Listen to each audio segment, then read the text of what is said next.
इस वीडियो में आज हम बात करेंगे चेहरे की झुर्रियों के बारे में और चेहरे का जो सांवलापन है, जो कालापन है, उसको हम किस तरीके से कम कर सकते हैं बिना चेहरे की त्वचा को नुकसान पहुंचाए हुए।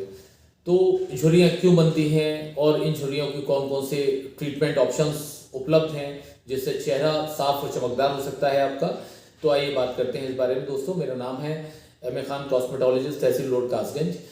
दोस्तों, वैसे तो झुर्रियाँ एजिंग का एक हिस्सा है। जैसे जैसे आपकी उम्र बढ़ती है, उम्र के साथ साथ आपके चेहरे की जो स्किन है उसकी स्ट्रेंथ और फ्लेक्सिबिलिटी वो कम होने लगती है। कोलाजन प्रोडक्शन है वो भी कम होने लगता है और झुर्रियाँ दिखना स्टार्ट हो जाती हैं। ज़्यादातर लोग यही चाहते हैं वो एक लंबी उम्र तक जवान दिखें और आपकी स्किन चमकदार खूबसूरत दिखती रहे। और झुर्रियों को कैसे लंबे समय तक के लिए रोका जाए। स्किन का टेक्सचर है वो जेनेटिकली डिसाइड होता है और कुछ एक्सटर्नल फैक्टर्स भी होते हैं जो झुर्रियों का कारण बनते हैं। झुर्रियों के जो कॉम्बिनेशन ऑफ फैक्टर्स हैं उनमें से कुछ पर डॉक्टर्स बहुत इफेक्टिवली वर्क करते हैं, उनका ट्रीटमेंट बहुत अच्छा करते हैं और धीरे धीरे ये काफ़ी हद तक कम होना शुरू भी हो जाती हैं और उसके रिजल्ट्स भी आपको दिखने शुरू हो जाते हैं। मगर आपकी जो स्किन की उम्र है, जो एज है, उसको कोई रोक नहीं सकता। मगर जो झुर्रियों बढ़ने के प्रोसेस है उसको काफ़ी कम और स्लो किया जा सकता है। झुर्रियों के बढ़ने के जो प्रोसेस हैं उनके कारण क्या है? नॉर्मली हम देखते हैं कि जिन टिश्यूज़ की वजह से आपकी स्किन टाइट रहती है वो टिश्यूज़ कमज़ोर होने लगते हैं, जिसकी वजह से आपकी स्किन की स्ट्रेंथ और इलास्टिसिटी वो काफ़ी कम होने लगती है। दूसरा कारण हम देखते हैं कि अल्ट्रावायलेट जो रेजेस हैं और जो पॉल्यूशन है उसकी वजह से भी जो कोलेजन हमारा प्रोटीन है और इलास्टिन प्रोटीन है वो उसको ब्रेक करना शुरू कर देता है और जिसकी वजह से स्किन की जो टाइटनिंग है, जो उसकी प्रॉपर्टी है टाइटनिंग की, वो कम होने लगती है।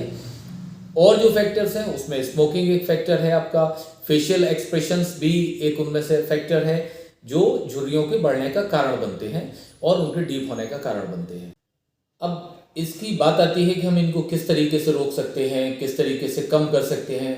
तो देखिए, झुर्रियों को कम करने के लिए लिमिटेड ऑप्शंस हैं मगर बहुत इफेक्टिव हैं, बट इनको लंबे समय के लिए आपको इस्तेमाल करना पड़ता है। सबसे पहले आपको अपनी स्किन पर हर 3 घंटे पर एक ब्रॉड स्पेक्ट्रम सनस्क्रीन का इस्तेमाल करना है जो SPF 30 से लेकर 50 तक हो सकता है। तो इसको लगाने से अल्ट्रावायलेट रेज का जो नुकसान अब तक स्किन तक पहुंचता है वो धीरे धीरे कम होना शुरू होगा और इसको चेहरा, गर्दन और बाकी के जो ओपन एरियाज हैं उन पर लगाना स्टार्ट जब आप करेंगे तो आपको इसके रिजल्ट्स धीरे धीरे दिखना शुरू हो जाते हैं।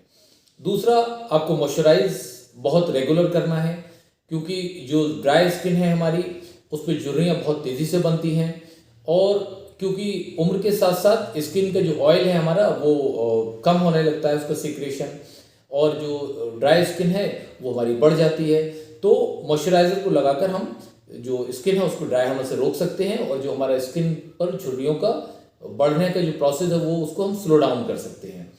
तीसरा, हम बात करेंगे स्मोकिंग का। इसको हमें क्विट करना चाहिए और या फिर हमको इस हद तक कम कर देना चाहिए जो स्मोकिंग हमारी झुर्रियों को बढ़ाने की एक वजह बना हुआ है वो कंट्रोल हो सके।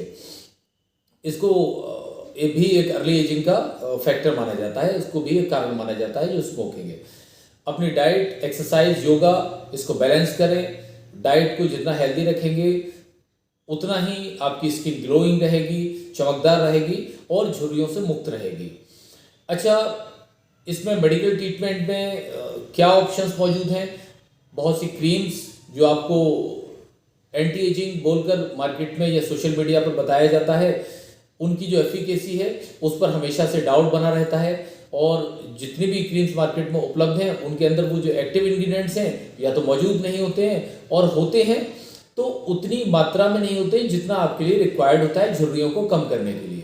तो जहाँ पर आपकी स्किन की झुर्रियों की शुरुआत होती है या दिखने में काफ़ी फाइन होती हैं उसमें डॉक्टर आपको रेटिनॉल और हाइलुरोनिक एसिड क्रीम जो होती है वो दे सकते हैं। मैं इसको एक बार फिर रिपीट करूँगा कि डॉक्टर आपको झुर्रियों में retinol and hyaluronic based cream दे सकते हैं जो बेहद इफेक्टिव होती है और आपकी झुर्रियों को कम करने में काफ़ी हेल्प करती है जब झुर्रियों की शुरुआत होती है। तो यहाँ से ये जब आप लगाना स्टार्ट करते हैं तो आपकी झुर्रियाँ रिवर्स होना शुरू भी हो जाती हैं और इनका जो बढ़ने का प्रोसेस है वो काफ़ी धीमा हो जाता है। ज़्यादातर इसको रात में लगाया जाता है और रेगुलर लगाना पड़ता है और इसके नतीजे 3 महीने में आपको मिलना शुरू हो जाते हैं। इसके अलावा आप डॉक्टर से केमिकल पील के बारे में बात कर सकते हैं। ये इलाज सस्ता और बहुत इफेक्टिव होता है। इसके अलावा हम माइक्रोडर्मा एब्रेशन की बात कर सकते हैं, पीआरपी थेरेपी की बात कर सकते हैं और माइक्रो नीडलिंग थेरेपी की बात कर सकते हैं। इन थेरेपीज़ के जो रिजल्ट्स हैं वो आपको दूसरे ही सेशन में देखने को मिलना शुरू हो जाते हैं।